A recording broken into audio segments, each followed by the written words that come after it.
দুনিয়াতে উলঙ্গ আইসি এই সাদা কাপড়টার জন্য, এই সাদা কাপড়টার জন্য আসছি দুনিয়াতে।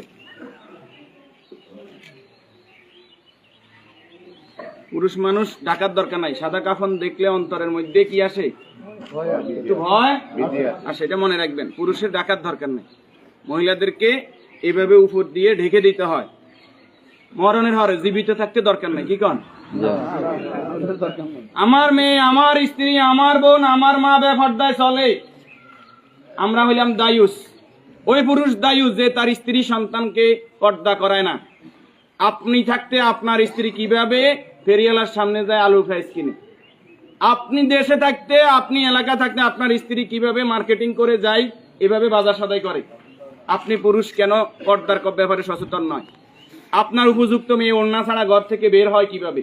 আপনার মেয়ে, আমার মেয়ে কিভাবে পায়জামা টাকনুর উপরে পরে? আমার ছেলে কিভাবে পায়জামা টাকনুর নিচে পরে? আমার টাকা দিয়ে আমার ছেলে সিগারেট খায়, আমার টাকা দিয়ে, আমার টাকার এমবি খরচ করে আমার ছেলে মেয়ে ঘরের মধ্যে গান বাজনা করে। আপনি পুরুষ উদাসীন, আপনার খবর নাই। খোদার কসম, দায়ুস ওই পুরুষ যে পুরুষ তার পরিবারকে দিন শিক্ষা দেয় না, কোরআন শিক্ষা দেয় না, পর্দার কথা বলে না।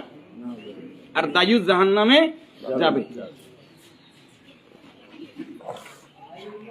এই দুনিয়াতে আসছে সাদা কাপড়টার জন্য, শুধু এই সাদা কাপড়টা অ্যারেস্ট করার জন্য। কিন্তু এই সাদা কাপড়টাও নিজের টাকায় কিনা হয়, নিজের টাকায় কিনা হয় না, আত্মীয় স্বজন কেউ না কেউ।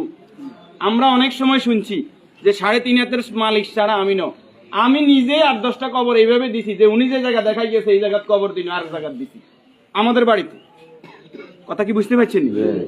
উনি যে জায়গা দেখাই গেছে ওই জায়গায় দিতে পারি নাই বিভিন্ন কারণে। ওই জায়গার মধ্যে হয়তো পুরান কবর পড়ছে, অথবা ওই জায়গার মধ্যে খাদ গর্ত বেশি, পানি হয়ে গেছে।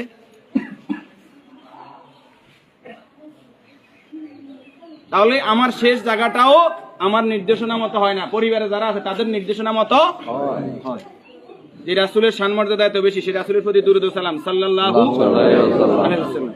সম্মানিত উপস্থিতি, আল্লাহর গোলাম চেহারাতে বলতেছে অবশ্যই নেককার পরেজগার ছিল। আল্লাহ তাআলা ওনার জীবনের গুনাহগুলো মাফ করে দেন, আমিন। যে নেক আমলগুলো করেছে, দান সাদাকা করেছে, এর বদৌলতে কবর, হাসর, মিজান, ফুলসিরাত আল্লাহ কি করে দেখ, মাফ করে দেখ। আমরা যারা জানাজায় উপস্থিত হয়েছে আল্লাহ আমাদেরকে মাফ করে দেখ। আল্লাহ তাআলা এই পরিবারকে ধৈর্য ধারণ করার তৌফিক দান করুন, আমিন। 40 জন জানাজাতে কাদেরকে উপস্থিত করাইবেন? আমাদের কত বলবো, বলতে আর বলতে মনে চায় না। সব জানেন কিন্তু আমল নাই। আপনি জানেন যে আত্মীয়তার সম্পর্ক নষ্টকারী জাহান্নামে যাবে, আপনি নিজেই সেই সম্পর্কটা বারবার নষ্ট করেন। আপনি জানেন যে আগে সালাম দিতে হবে, আপনি সালাম দেন না। আপনি জানেন যে নিজের জন্য যেটা ভালো মনে করি অপরের জন্য সেটা ভালো মনে না করলে আমি ইমানদার নয়। আপনি জানেন প্রতিবেশীর হক নষ্ট করলে ইমানদার নয়। কই নাই, সব শুধু জানি, আমল করি না। আমাদের মাঝ থেকে আমলটা দূরে সরে গেছে। এই নেককার গোলাম জানাজাতে নামাজি ফরেজগার লোক, শিরিক মুক্ত লোক, আপনার দৃষ্টিতে যিনি শিরিক মুক্ত, এরকম 40 জন লোক যদি দোয়া করে আল্লাহ তাআলা ওই দোয়া কি করে? কবুল করে। 40 জন হাইবেন, হাইতেন না। উনি নামাজি ফরেজগার, উনি হয়তো আপনি মনে করেন যে মাজারে সেজদা দেন শুধু কবিরা গুনাহ, মাজারে সেজদা দেন বুঝি শিরক। শনিবার মঙ্গলবার কি শিরক না? শনিবার মঙ্গলবার হিসাব করা শিরক না নি? শিরক, এটাও শিরক। এই যে জাদু টোনা করা, এটা কি শিরক না নি? গণকের কাছে যাওয়া, বান্দর গনাইতে যায়, মানুষ গনাইতে যায়, চুরি করছে কে, আনা চাইতে যায়, এগুলো সবগুলো কি বড় শিরক। যেটা জনগণ সকল ক্ষমতার উৎস, ঠিক না নি? জনগণ সকল ক্ষমতার উৎস, সকল ক্ষমতার মালিক কে? তো যেই দল, যেই সংগঠন, যেই রাজনীতি আমাকে বলে জনগণ সকল ক্ষমতার উৎস, এই রাজনীতি করা কি শিরক না? এই জিনিসটা কেন বুঝিনি আমরা?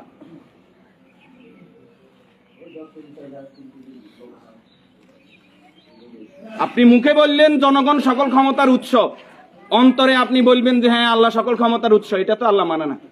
মুখে যেটা বলতে হবে অন্তরে এক থাকতে হবে। তাহলে সকল ক্ষমতার মালিক কে? আল্লাহ। আর যারা রাষ্ট্র ক্ষমতায় গিয়ে, একজন মুমিন ইসলামী রাষ্ট্র ব্যবস্থার বাইরে যাওয়ার কোনো সুযোগ নাই। যদি আওয়ামী লীগ আবার তওবা ইস্তেগফার করি আই কয় যে আমরা আল্লাহর আইন অনুযায়ী রাষ্ট্র চালাইম, আমরা কইম আলহামদুলিল্লাহ। বিএনপি যদি কালকে বলে যে আমরা রাষ্ট্র চালাইম আল্লাহর আইন অনুযায়ী, কোরআনের আইন দিয়ে রাষ্ট্র চলবে, সৎ নামাজি ফরেজগার লোকরা চেয়ারম্যান মেম্বার হইব, তাকওয়াবান হইব, আমরা বিএনপির সাথে আছি, বিএনপি কে ভোট দেব। যদি জামাত ইসলামী বলে আমরা আল্লাহর আইন দিয়ে রাষ্ট্র চালাইবো, কোরআন চালাইবো, দেশ তাকওয়ার ভিত্তিতে চলবে, রাসূল যেভাবে চালাইবে আমরা তাদেরকে ভোট দিব। যদি চরমরাই বলে তাদেরকে ভোট দিব। আমাদের ব্যক্তিগত কারো কোনো আরস নাই। আমরা এই জমিন আল্লাহর, এই জমিনে আইন চলবে কার? আল্লাহ। এবার যেই আসুক এই তকমা নিয়ে আমরা তাদের সাথে আছি। রাজি আছেন? আল্লাহ তাআলা আমাদেরকে কবুল করুন। সম্মানিত উপস্থিতি, এই মুহূর্তে